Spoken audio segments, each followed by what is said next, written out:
around the globe in respect to classroom management. This issue explores the dreaded question faced by all teachers: how will I control my students? History. Where did the Boston Tea Party occur? Boston, Massachusetts. Very good, very good. Okay. Let's see. Who were the Axis powers in World War II? The Nazis and the Italians. And? Yeah, the Americans. No, they were not part of the Axis. The Japanese. Hey, Dan, pay attention. Okay, this is going to be on the test. All right, very good. Who were the Allies in World War II? England and France. Good. Americans. Okay, any more? And a few more. French. Okay, we did French. Oh, Yes. Burmese. No. Think north of us. Oh. Hey, Dan! Stop that! Don't be disruptive. Canadians. Canadians, yes, very good. All right, and what about Vietnam? There was the Americans and the Japanese. Hey, Dan! Sit down! I'm tired of this disruptive behavior. My grandpa was in the war. That was a classic example of bad classroom behaviour. Here we have high school science teacher Jake. He's going to tell us his story. I have a mixed ability science class in Year 9. The scenario you saw in the video just seen, Destructive Dan, is an accurate description of what I see on a daily basis within my classroom. Over the course of a school year, however, the only way I've found that I can stop the students from being destructive is by letting the students do what they want, which is nothing. When the students are doing nothing, the class is fine. What are some of the main issues that are caused by this disruptive classroom? Knowing that it is detrimental to the learning of the students involved, I've begun to realise that the students are falling behind as a result of not learning. The second issue that this brings about is the effectiveness of my teaching. It's not what it should be, giving the students what they want, and this is an effective teaching strategy. The third issue is it sets a dangerous precedent for the other students. This is because if they see a group of destructive students getting away doing nothing, they too will feel like they are entitled to do nothing. Their learning is also disrupted as I tend to focus managing the destructive students in the class rather than focusing on all the students. Here we have Dr. Callop. Could you please give us a definition of misbehaving? It is very hard to define challenging behaviour, as every school sets its own set of behaviour expectations. In most schools, challenging behaviour can generally not be understood as something that either interferes with the safety or learning of the student or other students, or interferes with the safety of the school staff. Dr. Callop, based on your research, could you please help us understand why students misbehave? The child who misbehaves may have underlying issues for acting up in the classroom. It is important to note that as a teacher you are unable to control a misbehaving student effectively until we know the cause for the misbehaviour. There could be many underlying causes that can lead to misbehaviour in the classroom. From a student's perspective, some of the underlying factors that lead to misbehaviour in the classroom are the student may be lacking self-confidence in their own abilities at school. The student can also be looking to gain attention or seeking power from elsewhere or seeking revenge. So when a student is lacking self-confidence, they usually get feelings that they are incapable of performing well in the classroom. These feelings will eventually overwhelm students and will lead to them not submitting any tasks set by the teacher because they feel they are incapable of it. So this behaviour of not submitting tasks can change classroom morale and rub off on other students, which may start following the misbehaving student. The students that usually attention-seeking behaviours, these students are very disruptive as they always want to be in the centre of attention. The student will want to get attention of all the class to look at them. Their behaviour can vary from trying to be very funny or being overtly aggressive with other students or the teacher. Their behaviour can be defined as annoying or rude, and when the teacher comes to discipline the student, they create a bigger scene, and this helps the student and gives them the need for the attention which they desire. And finally, we have students who seek revenge behaviour. Revenge behaviour begins when the student can't gain any attention or control.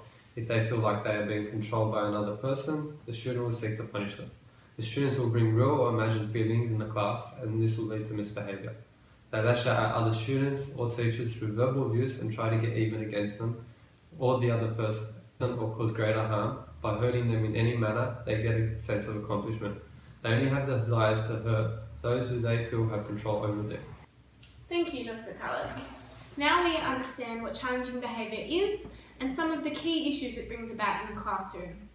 We will cut now to expert Lauren Sharp. Lauren, based on your research, could you please give us some insight on how to control misbehaved students? Well, the simple answer is to give students accountability. All students want boundaries, whether or not they know it. Misbehaviour of students is how they test these boundaries to know just how far they can go. There are many ways that the teacher can set expectations to make the student accountable, not only for the behaviour of the student, but for their learning as well. A classic example of a positive classroom strategy is Frederick Jones' theory on classroom behaviour. The first step is to properly structure the classroom through the use of rules, routines, standards, student-teacher relationships, and seating furniture arrangements. A student understanding of the structure creates an expectation of what constitutes acceptable work and behaviours. When an expectation is created and communicated, the student feels a sense of responsibility and commitment, therefore reducing the likelihood of disruptive behaviour. Limit setting can be used by teachers to use body language, which teachers can use to exert control. For example, eye contact gives the impression of control and power. Posture and stance communicates authority, confidence, interest, and enthusiasm. Smiles convey appreciation of valid behaviour of students, and vice versa. And lastly, close proximity of teachers to students creates discomfort in misbehaving students. Teachers must learn strategies to maintain control. For example, praise the student, prompt, and then leave, and have eyes in the back of their head to be constantly aware of what is occurring in the classroom. An example of the possible application of limit setting strategy in cases of misbehaviour could be as follows. First of all, terminate instruction. Excuse yourself whether you're with the entire class or just with a single student. Then, turn, look, and say the misbehaving student's name. Walk over to the student's desk and prompt and signal the desired student action through the use of hands. The teacher can then place the palms flat on the side of the desk and maintain eye contact within 1 foot of the student's face. And lastly, camp out. You lift the palms of your hands off the student desk and place an elbow on the desk to further lean in. The third element of the positivity theory is responsibility training, which describes the method teachers use to build patterns of cooperation with students. The method is an incentive system building student responsibility. So student cooperation can earn preferred activity time, privileges, which can be given and taken from the whole class. Although preferred activity time is effective, it does not work on all students, and when PAT fails, the Jones omission training is introduced. Defiant students are removed from preferred activity training and placed in an individual incentive program to resolve disruptive behaviour issues. Finally, in the event of misbehaviour, there is always a backup system, which can replace omission training if need be. This is used systematically to build to serious sanctions. For example, warning, timeout, detention, sending letters to parents, etc. This approach gives the student opportunity to correct behaviour. The system has 3 levels. Firstly, the small backup responses, which are quiet and private confrontations with the students, like an in-ear warning or a private meeting or quiet time. Next, we can build to medium backup responses, which proceed to more timeout, public warnings and threats, and being sent to the hall, detention after school, loss of privileges, parent conferences, lowering students' grades or assigning extra work.